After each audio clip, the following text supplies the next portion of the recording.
It's that time of year again when sports fans are cheering on their teams and Florida realtors are cheering on lake effect snow.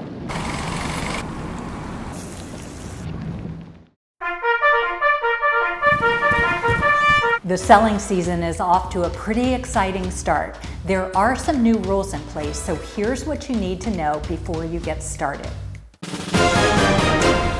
What does it mean for home prices? When you're shopping for a new home, you don't have to work with a real estate advisor. In 2023, 89% of people did.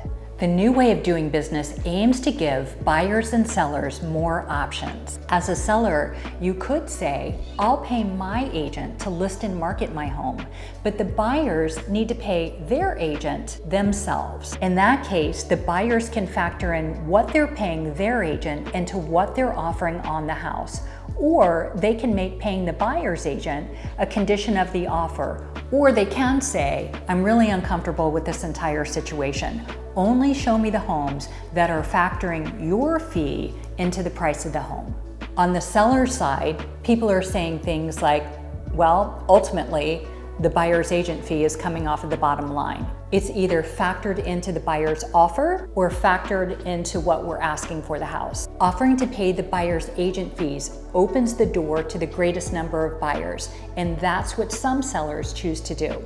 My second tip is for sellers, and that is pricing your home right is the name of the game. In a typical market, we can zero in on price with comparable sold properties, but things have been anything but normal this past year. Homes have been trading for all sorts of reasons. That makes sold data less predictive. Sometimes it's a good strategy to get an appraisal. It's an investment, but it offers assurances to a buyer, and it's often a condition of a purchase agreement, so an investment up front can mollify uncertainties later.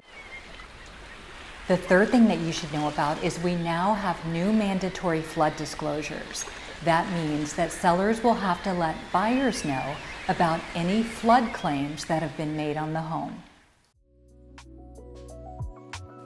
The fourth thing, and the most important thing I want to let you know, is what's happening in the market right now and what we expect will happen in the market based upon historical data. We know that right after a storm, there's a lot of damaged or destroyed homes, so there's a temporary supply shock. If you're a seller, maybe that's a good thing because your home survived for a reason.